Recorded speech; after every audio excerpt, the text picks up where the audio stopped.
Hello ladies and gentlemen, and welcome back to the Great Book of Grudges. My name is Nathan and we're back with another lore video.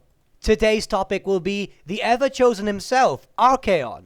So without further ado, let's begin. Archaon, the Everchosen, the Three-Eyed King, and the Lord of the End Times, is the self-proclaimed supreme champion of the four Chaos Gods.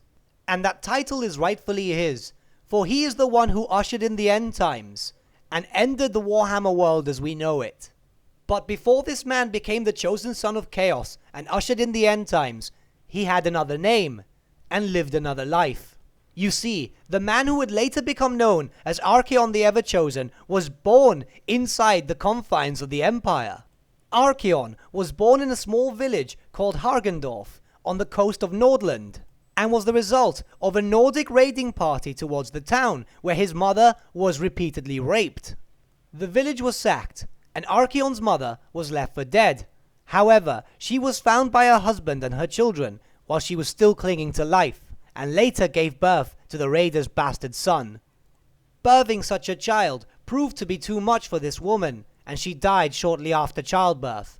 The woman's husband could not bear the sight of the child, as the child was not his, and the child took his wife away.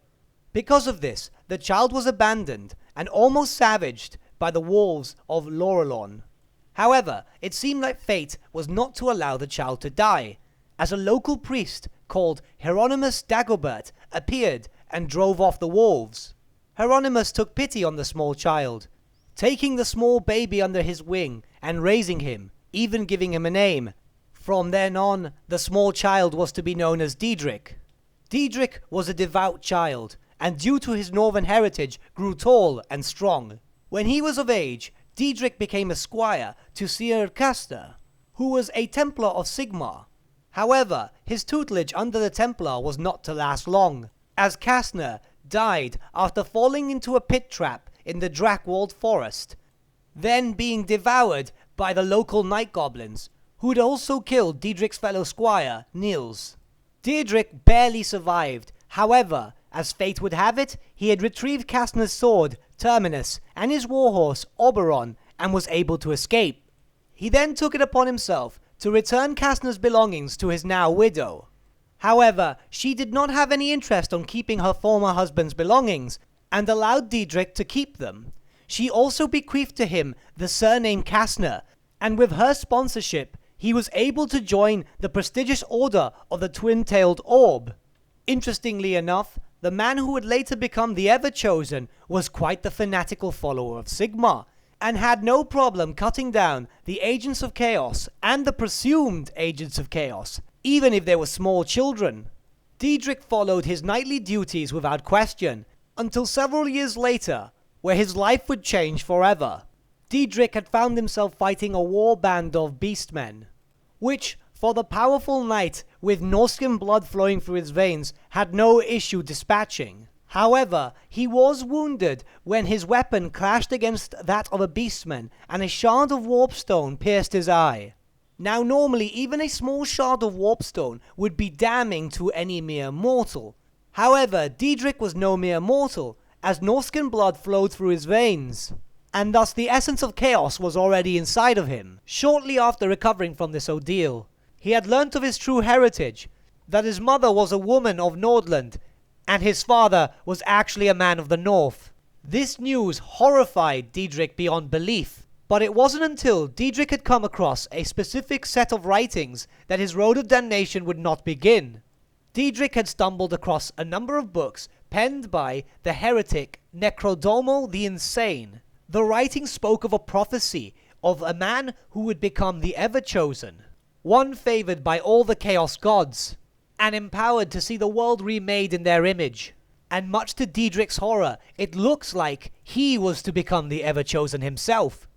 Diedrich travelled far and wide in hopes of finding salvation, arriving at Altdorf and kneeling before the giant golden statue of Sigmar himself. There he begged for a sign, or for any sort of help from the god of the empire, in hopes that something or someone may answer his prayers, and the darkness that has come to consume him will be no more.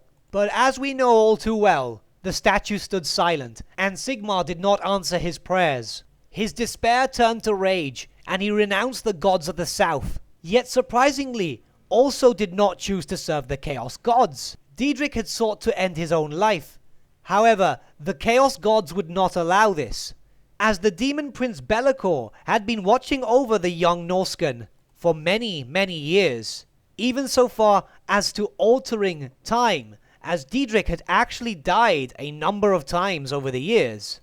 And due to the interference of a demon prince, Diedrich did not end his life. Or, better yet said, the Chaos gods brought him back. This fueled the knight's insanity, and he eventually gave himself into chaos. Diedrich Kastner, the once noble knight, was now essentially dead. And from this rose Archaon. Archaon then travelled to the Chaos Wastes, where he offered himself to the Chaos gods to be their tool of destruction. His life was unnaturally extended, and he set upon a quest to gather the 6 gifts of chaos in order to become the Everchosen. Now, I shall touch upon these treasures ever so slightly, as they are fitting for their own lore videos.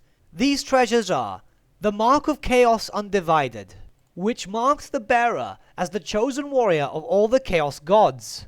Unlike the Mark of Chaos supplied by an individual Chaos god, this is known to be far more powerful, as it grants the boon of all the Chaos gods in unison. To do this, Archaon acquired the aid of a band of Chaos warriors known as the Swords of Chaos, whom he had met in the past before, and they journeyed together to the lands of Nagaroth. There they battled their way through dark elves and monsters alike, until reaching a gigantic citadel, which was so dark from the inside that none could see. The darkness of the citadel would not even allow torches to be lit, for when a torch was lit, it was immediately snuffed out.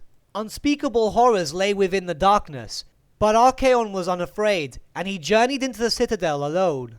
There in the pitch darkness, he slew anything that stood in his way, eventually coming across an altar of the Chaos gods. He offered them the hearts of the monsters he had slain, and when he emerged, he bore the eternally burning mark of chaos on his forehead. Next, he sought out to acquire the armor of Morkar, Morkar being the very first Everchosen, who was killed by Sigmar himself prior to his ascension to godhood. It is said that this armor makes the wearer almost impervious to damage. Archaon left Nagaroth on a stolen ship made of black metal and pulled by a massive sea drake. He also took leadership of a seafaring warband while en route to his destination. They sailed to a mysterious land which was populated with savage half-humans, where it is said that neither the sun nor the moon had ever touched their pale skin. Archaon and his warband entered battle for 6 days and 6 nights, but eventually the city of these half-humans was laid to dust, and Archaon journeyed into the city's necropolis until he found the tomb of Morkar and the armor he was searching for. Yet the trials of chaos are never easy, as when Archaon tried to reach out to the armor sprung to life, and Archaon and the armor of Morkar were then joined in brutal battle.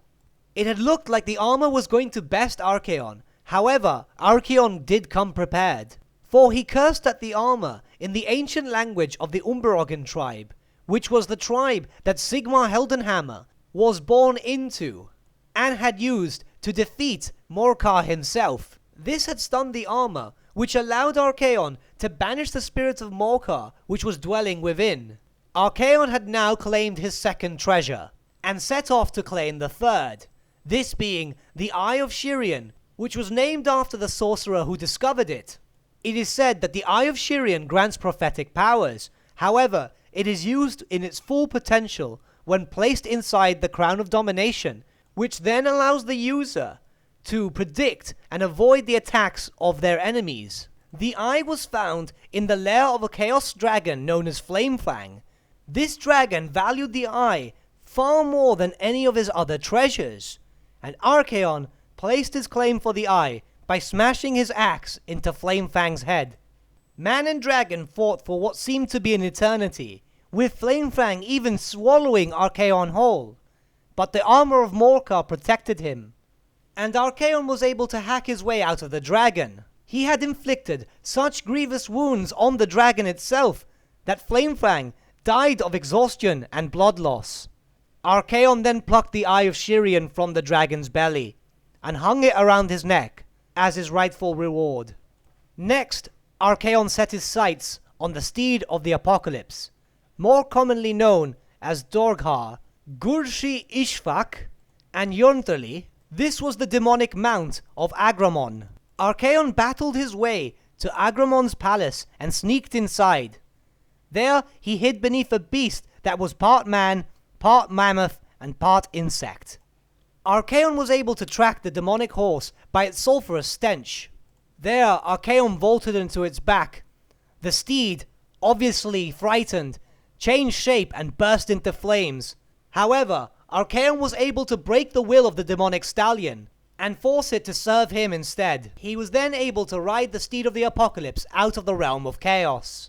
Next, he set his sights on the legendary blade known as the Slayer of Kings. This was the trusted blade of Vangel, the second Everchosen, to which Vangel had actually bound a greater demon into the blade, with the rage-imprisoned demon empowering the blade like no other.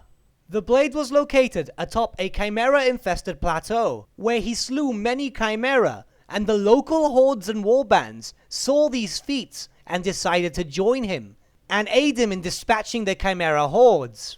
Archaon and a number of companions then traveled to the top of the plateau, but the blade was nowhere to be found. Yet he looked down from the top of the plateau and swore that one day he would rule the whole of the Warhammer world. Suddenly, the mountain behind him shook, and what he mistook for a mountain was actually the father of the dragon ogre race, Krakenrock the Black, who had been in a deep slumber for many, many years. Such a movement caused earthquakes in the lands below him, and even Archaon, powerful as he was, knew that he could not defeat such a mighty foe. Archaon and his companions sought to sneak past the dragon ogre in order to find the Slayer of Kings, only to find that the sword he sought was buried in the dragon ogre's chest. A plan was made in order to retrieve the sword without waking the sleeping dragon ogre. One of Archaon's strongest companions was able to lift up one of the dragon ogre's talons high enough for Archaon to retrieve the demon sword. However, the demon sword did not wish to serve another master and began to shriek and screech, so loudly in fact that the dragon ogre almost awoke, but Archaon, being the quick thinker that he is, plunged the Slayer of Kings into his companion's chest, which was able to silence the blade long enough for him to sheath it and make his way back to his hordes before the dragon ogre awoke. Archaon now had retrieved 5 of the 6 treasures of chaos, and now finally set his sights on the final one, the Crown of Domination. It is said that the crown strikes terror into the bearer's foes and gives strength to his very allies. However, the crown was lost to history, and only Be'lakor knew of its location, and after many years decided to reveal the location to Archaon in hopes of stealing it after he had located it. The crown lay at the first shrine of chaos, high on an icy peak in the World's Edge Mountains. There Archaon was tested by each of the Chaos Gods to see if he was truly worthy to become the Everchosen. Nurgle sent deadly diseases, which Archaon fought back with willpower alone. Tzeentch created a labyrinth of crystal, but Archaon blindfolded himself and used instinct alone to navigate it. Slaanesh sent temptation after temptation, but Archaon resisted and never diverted from his path to the inner gates of the shrine. 3 gods had tested him, but there was a 4th. After passing through the inner gates, Archaon found himself on a narrow causeway surrounded with hellfire that scorched his skin and burnt away his hair. There his final test lay waiting. A mighty bloodthirster erupted from the flames and attacked the potential Everchosen. The greater demon was strong, but Archaon drew strength from the Slayer of Kings and wrestled the bloodthirster's weapons away and proceeded to strangle it with its own whip. The hellfire dispersed, and Archaon could see a simple shrine with a throne on top, with a withered corpse sitting upon it, and upon the corpse's head lay the Crown of Domination. Archaon took the crown, and his hools magically healed, and his frame swelled with power. after a century of beginning his quest, he proclaimed himself to be Everchosen. All that lay wait now was to be coronated. The demon prince Be'lakor was the one to do this. However, as we know, Be'lakor wished to take the crown for himself, and he gathered enough power to gain physical form and descended on Archaon to feast on his soul. But the dark gods had chosen Archaon to be the Everchosen, and Be'lakor was forced to kneel before Archaon and coronate him as the Everchosen. Archaon's quest was now complete, and it was from that day forward that the last spark of Archaon's humanity was extinguished. From now until the end of days, the once just knight was now the Everchosen of the Chaos Gods. Now, I would like to digress for a moment and mention that since then there have been 2 Chaos campaigns. One known as the Storm of Chaos, which has then since been written out and retconned, and the second being the End Times, which was the end of the world. Firstly, we will look at the Storm of Chaos campaign, as even though it is not relevant anymore, it will prove relevant in future videos. Trust me on this, I have a few theories. Now, the foundation of the Storm of Chaos was set when Archaon managed to obtain the 6 treasures of Chaos and become the Everchosen of Chaos. He then gathered a mighty host of Chaos worshippers and united many tribes of marauders and begun to sweep south from the Chaos Wastes. And the Everchosen's ultimate goal was to rule the world, as stated before. Kislev naturally was the first nation to fall. Being so close to the Chaos Wastes, they were obviously a prime target. And an Imperial army, knowing full well how much of a threat Archaon and his army was, marched to meet them as they marched through Kislev. This army was led by the Grand Theogenist himself, Volkmar the Grim. But Volkmar did not realize the true extent of Archaon's power, and he and his army were swiftly defeated, with Volkmar being killed. In the meantime, Emperor Karl Franz was gathering men and allies together to counter the Storm of Chaos. An alliance of men, high elves and dwarves banded together in hopes to defeating this army. And the prophet of Sigmar, Luthor Huss, discovered a man by the name of Valten, who bore the same physical characteristics and will of Sigmar himself. So much so that Valten was pronounced to be Sigmar reincarnated, to which Karl Franz proclaimed him to be the spiritual heir of Sigmar, and even gifted him Gal Maraz as a symbol of his authority. Now, while this was happening, the armies of Chaos were making their way to the city of the White Wolf, Middenheim, where the Everchosen planned to enter the Temple of Ulrich and corrupt the eternal flame from within, by using his essence to corrupt the flame and usher in the end times. The armies of Chaos laid siege to Middenheim. However, they were soon forced to lift the siege because of the arrival of the armies of Bretonnia, the remnants of Kislev, Karl Franz, and also, interestingly enough, the Greenskins. The armies met each other in battle, with the 2 great armies ravaging each other. And soon, Valten and Archaon found themselves face to face, with Valten killing the steed of the Apocalypse as retribution for the Chaos Hordes slaying his own steed with a blast from a cannon. Archaon was now dismounted, and the duel began. Both champions fought long and hard, but eventually Archaon gained the upper hand, striking at Valten and tearing his armor. However, upon doing so, he revealed Valten's birthmark, which looked like the twin-tailed comet. This naturally shook the Lord of the End Times, as he had thought that Sigmar had been reborn in order to defeat him, much like Sigmar had done to the very first Everchosen. Luthor Huss saw the opportunity here and assaulted the Everchosen, dealing several blows towards him. However, Archaon was able to regain his composure and strike Huss with his right hand, sending him flying over the battlefield. It looked like victory had been assured by the Everchosen, were it not for the Orc war boss, Grimgor Ironhide, who saw this as an opportunity to prove his supremacy and assaulted Archaon, who essentially sucker punched the Everchosen, knocking him to the floor. The Orc, instead of finishing the Everchosen, just declared, "Grimgor is the best," and left the field. Archaon was defeated, and apparently retreated back to the Chaos Wastes, whilst leaving the Empire as a mess. Now, I know there's a lot more detail towards the Storm of Chaos campaign. However, I want to make that a separate video, which will then have some theories regarding it. And I wanted to leave this out mainly because it's not considered canon anymore. So without further ado, let's get back now to the canon part of the story, the End Times. Now, the End Times lore begins back at the moment where Archaon is crowned Everchosen by Be'lakor. Now, immediately after this, Archaon sets off to fulfill his plans, uniting the northern tribes, calling about all enemies of the Empire and other forces of the Warp. Mighty champions of chaos were then sent to attack various places across the world, with Kislev, naturally, being the first nation to fall.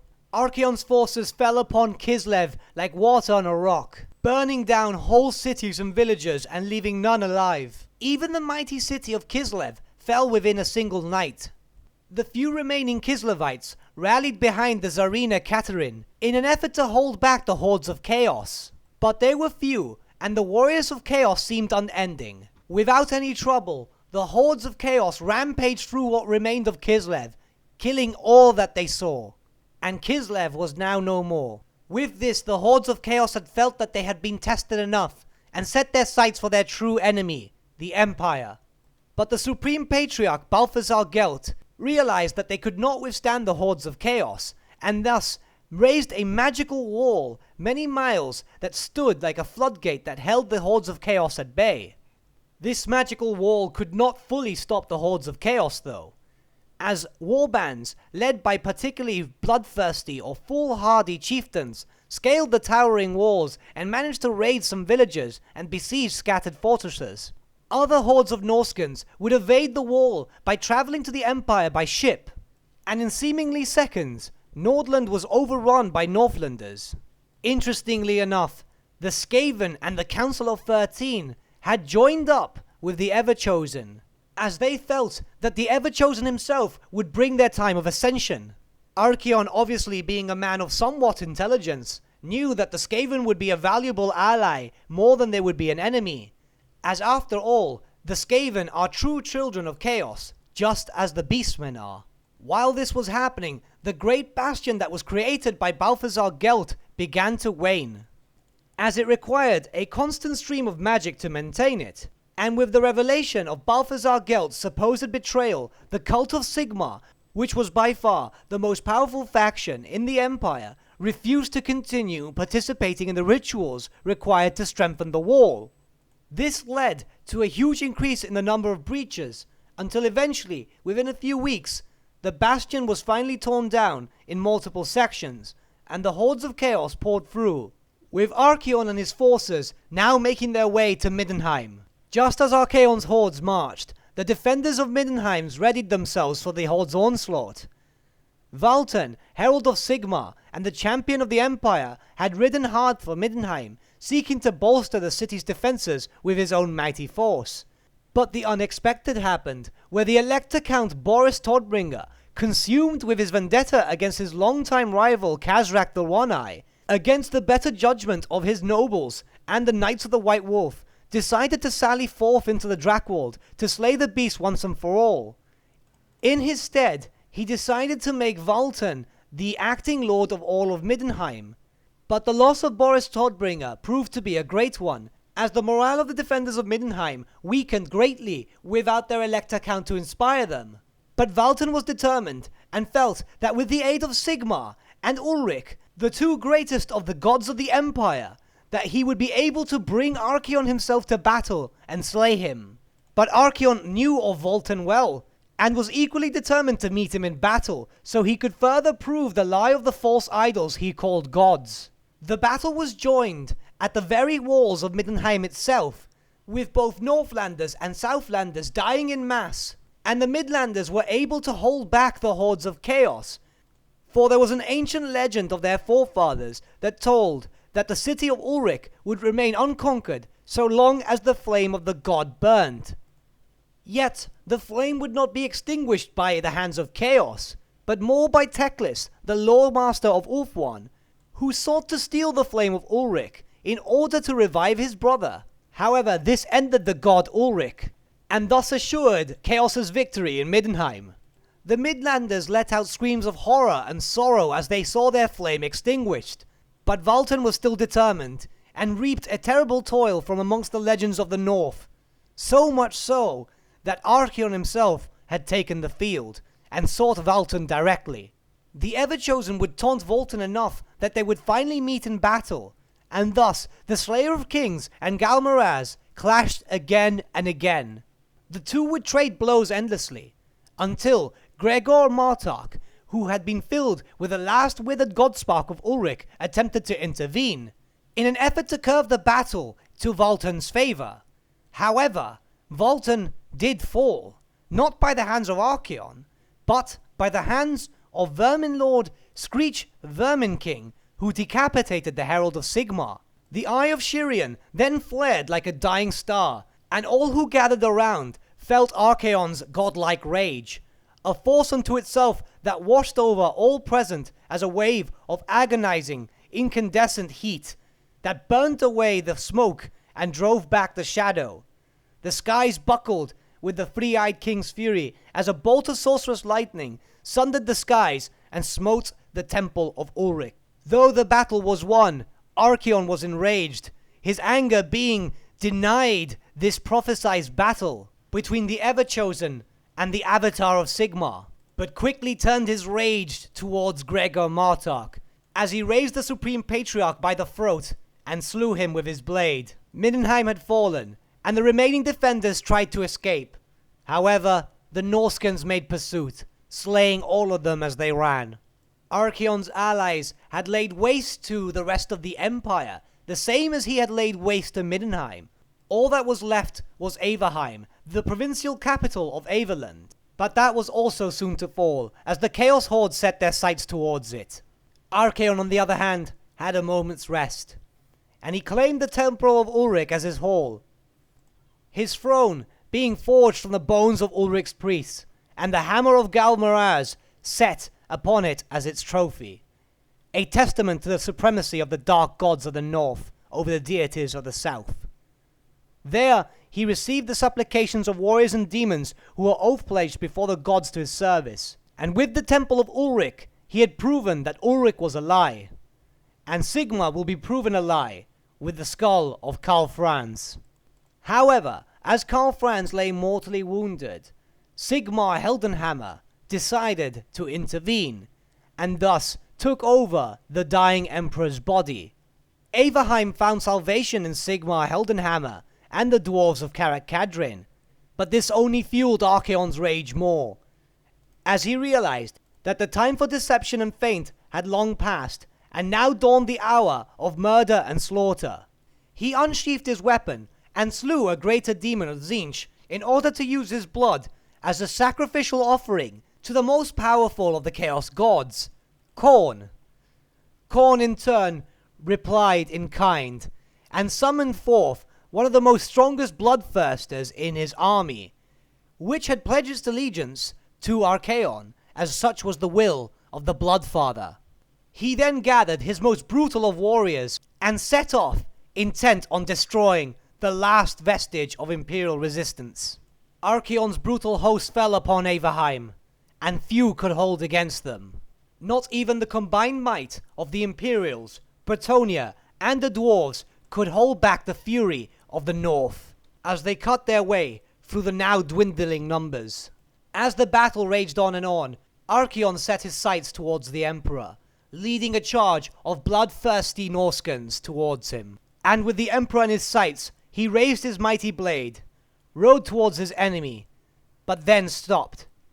In truth, he raised his sword as a signal for his swords of chaos to charge ahead and engage the foe, whilst he waited and watched as the Emperor tore aside his most strongest of champions. He simply nodded to the Emperor. Some would think of this as a salute, or the satisfied foresight of the contest to come. Still the Norsemen raged on, cutting down any that they could, and in turn being cut down themselves.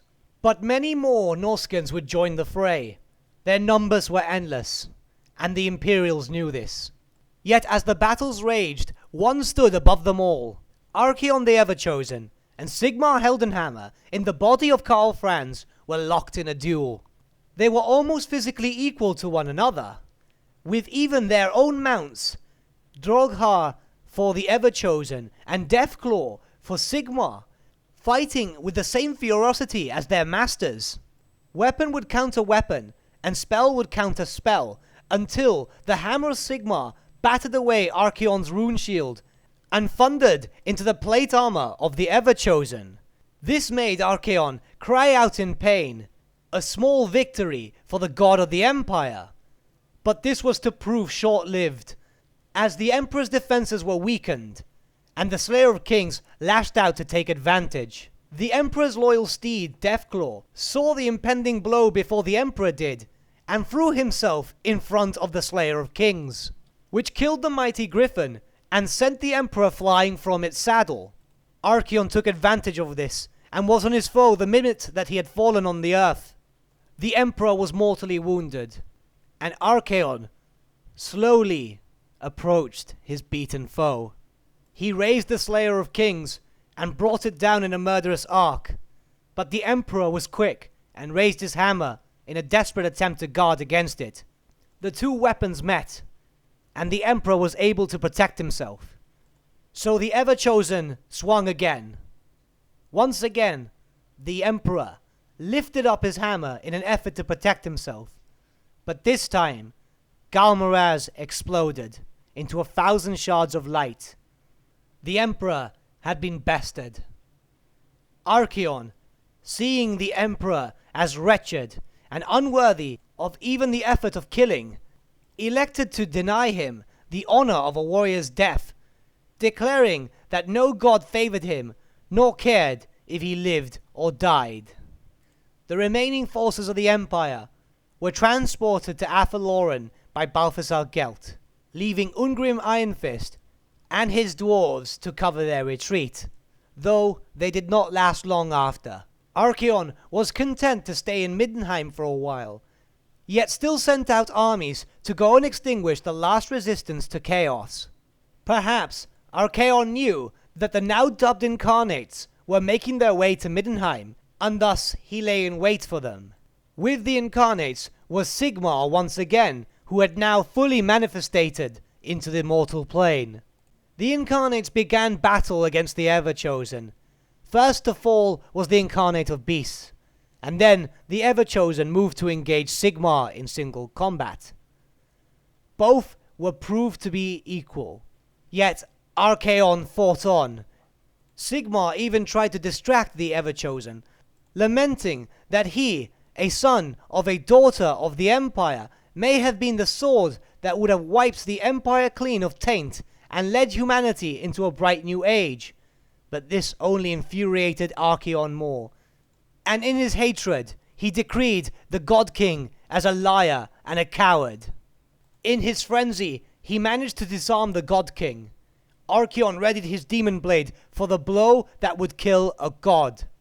Yet Ulrich intervened, as he sought to repay the Everchosen for the despoiling of Middenheim and the slaughter of his worshippers. This had bought Sigmar enough time to regain his composure, but whilst this happened, Ulrich fell once again, as the last sparks of his being were snuffed out forever. Sigmar was enraged that Ulrich had been defeated and destroyed. He gathered what strength he could and destroyed the legendary demon blade. He then hammered upon the Everchosen with blow after blow until he finally cast him into the new Chaos Gate that had recently opened to end the world. It had looked as the Lord of the End Times had been defeated, but the Incarnates failed to close the Chaos Gate, and Archaon climbed his way back not long after. Archaon was driven completely mad for the revelations that he had borne witness to, and fell upon Sigmar with rage so unholy that it blackened the soul. The newborn Chaos Gate fed its dark hunger upon the world, while Sigmar and the Lord of the End Times fought until the very end. Darkness took over the land, and the two figures eventually disappeared from sight. The world had fallen to chaos, and had been destroyed. And with that, we've reached the end of our lore video. Thank you so much for watching, and I hope you've enjoyed extra long lore video than usual. If you did enjoy, may I suggest liking the video and perhaps subscribing to the channel, because it really does help us out. But thank you so much for watching, and I'll see you all soon. Adios!